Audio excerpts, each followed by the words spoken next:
Hello everyone, আজকে আমি আমার প্যারেন্টিং জার্নিটা নিয়ে কিছু বলবো। আমি আমার বাচ্চাদেরকে কিভাবে গড়ে তুলছি, অনেকেরই হয়তো কাজে লাগতে পারে, সেজন্য এই বিষয়গুলো বলা। আমার 3টা বাচ্চা। প্রথম বাচ্চার বয়স 10 বছর, দ্বিতীয় জনের 2.5 বছর এবং ছোট বাচ্চার বয়স হচ্ছে গিয়ে 6 মাস। এখন নিচের দুজন তো ছোট, স্কুলে এখনো যাওয়া শেখেনি, আর বড় মেয়েটা ক্লাস 4-এ পড়ে। অনেক সময় ওর স্কুল থেকে টিচারদের মুখে ওর অনেক প্রশংসা শুনতে পাই। ওর আচার ব্যবহারের বিষয়ে, ক্লাস পারফরমেন্সের বিষয়ে, যে কোনো বিষয়ে খুবই প্রশংসা করে। এটাতে আমি অনেক মুগ্ধ হয়ে যাই।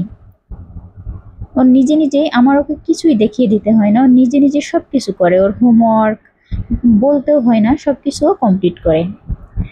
এর জন্য হচ্ছে আমি কি করি, 1 নম্বর হচ্ছে আমি বাচ্চাদেরকে প্রচুর আদর করি, অনেক কোলে রাখি, চুমু খাওয়া, সুড়সুড়ি দেওয়া, সুড়সুড়ি বলতে সবসময় না, মানে সারাক্ষণ ওদের সাথে খেলা এবং আদর করি প্রচুর। এতে কিন্তু বাচ্চার রোগ প্রতিরোধ ক্ষমতা অনেকটাই বাড়ে এবং ব্রেন হৃষ্টপুষ্ট হবে। তারপর 2 নম্বর আমি কি করি, বাচ্চাদের প্রচুর প্রশংসা করি, বড় মেয়েটার এবং মেজো মেয়েটারও। ওরা যেহেতু বোঝে, ছোট বাচ্চাটা বোঝে না, কিন্তু ওরা কোনো কিছু একটু ভালো করলেই বা কোনো কিছু প্রচুর প্রশংসা করি এবং জড়িয়ে ধরিয়ে আদর করি। তারপর 3 নম্বর হচ্ছে গিয়ে আমি ওদের সাথে কিন্তু প্রচুর কথা বলি, প্রশ্ন করে, বিশেষ করে যখনই কোনো বিষয়ে প্রশ্ন ওরা করে, সব কাজ ফেলে কিন্তু সেই প্রশ্নটার উত্তর দেওয়ার চেষ্টা করি ঠান্ডা মাথায়। আমি না বুঝতে পারলে ওর বাবাকে বলে দুজনে মিলেই কিন্তু ওদের প্রশ্নের উত্তর দিই। এখানে কিন্তু অনেকটা ধৈর্যের প্রয়োজন, সেটা আমি দিই। কাজের মাঝখানে যদি কাজ করতেছেন, বাচ্চা প্রশ্ন করতে থাকলে অনেক সময় বিরক্তি লাগে। আমি ওকে সেটা বুঝতেই দিই না বাচ্চাদেরকে, কারণ একটা সময় আসবে ওরা আমাদের থেকে অনেক দূরে চলে যাবে শারীরিকভাবে। সেই সময় মানসিকভাবেও যাতে দূরে সরে না যায়, সেজন্যই কিন্তু ছোটবেলা থেকেই বন্ডিংটা মজবুত হওয়া কিন্তু খুবই জরুরি। ওর কথার উত্তর না দিলে একসময় সে আমাকে আর কিছুই জিজ্ঞাসা করবে না, বাইরে বন্ধুদের সাথে সব শেয়ার করবে এবং নানাভাবে মিসগাইডেড হয়ে যাবে। কিন্তু আমার সন্তানের সবচেয়ে বড় বন্ধু কিন্তু পৃথিবীতে আমারই হওয়া উচিত, যেন যে কোনো কিছু সে আমার সাথে শেয়ার করতে পারে, ভয় না পাই। সেই ফ্লোরটা আমার তৈরি করার কিন্তু আমারই দায়িত্ব। তারপর হচ্ছে 4 নম্বর আমি কি করি, প্রশ্ন করতে উৎসাহ দিই। এখানে সবচেয়ে বড় গুরুত্বপূর্ণ পয়েন্ট সেটা হচ্ছে ওর মাথায় বিভিন্ন প্রশ্ন এসেছে, ও যদি বলে সেটাকে ইগনোর করি না, ওর কৌতূহলটাকে আর একটু বাড়ানোর চেষ্টা করি, যাতে ওর আগ্রহগুলো নষ্ট না হয়ে যায়। তারপর হচ্ছে গিয়ে আমি ওকে যে কোনো কাজে খুবই উৎসাহ দিই, ও খুবই খুশি হয়। যেমন হয়তো ওরা কি দিয়ে খেলছে, কিভাবে খেলছে, কি বানাচ্ছে, কার্টুনের কোনো অংশ যদি দেখতে চায়, আমিও ওদের সাথে বসে কার্টুন দেখি, কার্টুন দেখতে আমারও ভালো লাগে। এজন্য ওরা আরও খুশি হয়ে যায়। আমাদের প্রত্যেকের জীবনে বেঁচে থাকার জন্য চলার সমান এগিয়ে যাওয়ার জন্য একটা অবলম্বন লাগে, কিন্তু যা আমাদের প্রচন্ড ফার্স্টের মুহূর্তগুলো উঠে দাঁড়ানোর শক্তি দেয়, ক্লান্ত হতে হতেও নতুন করে এনার্জি দেয়। সেটা হচ্ছে আমাদের সন্তান, বাচ্চা।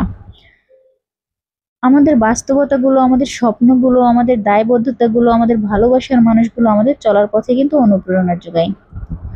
বাচ্চাদের জীবনে এরকম কিছুই নেই, তারা কিন্তু বাস্তবতা কি বোঝে না, তাদের জীবনে কোনো লক্ষ্য থাকে না, উদ্দেশ্য থাকে না, তারা শুধু বোঝে ভালোবাসার মানুষটা কি, কে তাকে কতটা বেশি ভালোবাসছে।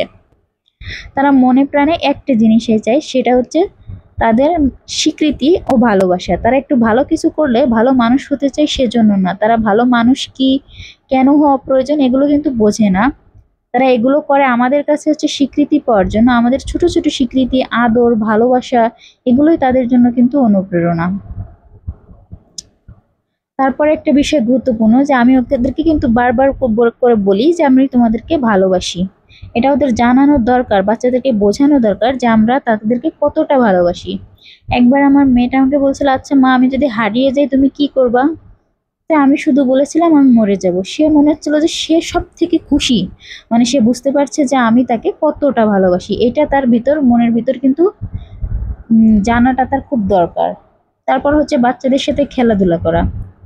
খেলার সময় এখন সে খুব একটা পায় না, কারণ ক্লাস 4-এ পড়ে। তারপর যতটুকু সময় সে আগে খেলে, বা এখন যে ছোট দুটো বাচ্চা আছে, আমি কিন্তু সারাদিন তাদের সাথেই খেলতে থাকি, আর ওদের মনটা ভালো হয়ে যায়, খুশিতে ওরা উচ্ছল হয়ে ওঠে। দিনে মানে 5 মিনিট করে যদি খেলি সারাদিনে, 10 মিনিটও, তারপরও ওরা খুবই খুশি হয়।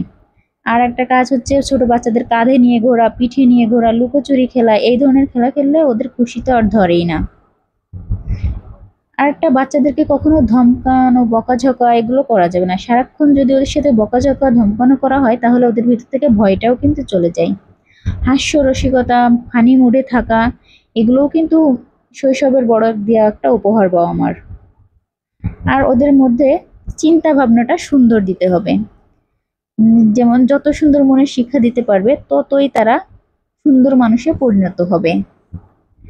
আবার নিজেদের যত্ন নেওয়া, উত্তম ধৈর্যশীল প্যারেন্টিং এর সবচেয়ে বড় উপাদান আমার মনে হয় নিজেকে ভালো রাখার ব্যবস্থা করা। আমি নিজে যদি ফ্রেশ না থাকি তাহলে বাচ্চাদেরকে সুন্দর প্যারেন্টিং উপহার দেওয়ার কোনো দিনও সম্ভব না। নিজে ঠিকমতো ঘুমালাম না, খেলাম না, গোসল করলাম না, ধমকাধমকি করে ফেলি বাচ্চাদের, এগুলো কিন্তু অনেক বেশি ক্ষতিকর। এজন্য নিজের যত্ন নিই আমি আগে।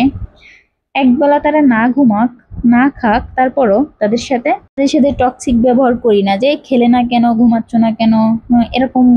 এগুলো কিন্তু ব্রেনের অনেকটা ক্ষতি করে। জোর জবরদস্তি করে কিন্তু কোনো কাজই করানোর চেষ্টা করা ঠিক না। আমি যেটা করি সেটাই আপনাদেরকে বললাম। এখানে কিন্তু আমারও অনেক ইমপ্রুভমেন্টের জায়গা আছে, নিঃসন্দেহে আমি আরো চেষ্টা করে যাচ্ছি। এখন যে অনেকে ভাবেন যে ছোট ছোট দুটো বাচ্চা হয়েছে ওদেরকে নিয়ে সারাক্ষণ ভিডিও করা হয় না, আমার আরো একটা বাচ্চা আছে, আমি তার বেলাও অনেক ভুল করেছি, সেখান থেকে শিখেছি, এখনো শিখছি। তো ধন্যবাদ সবাইকে।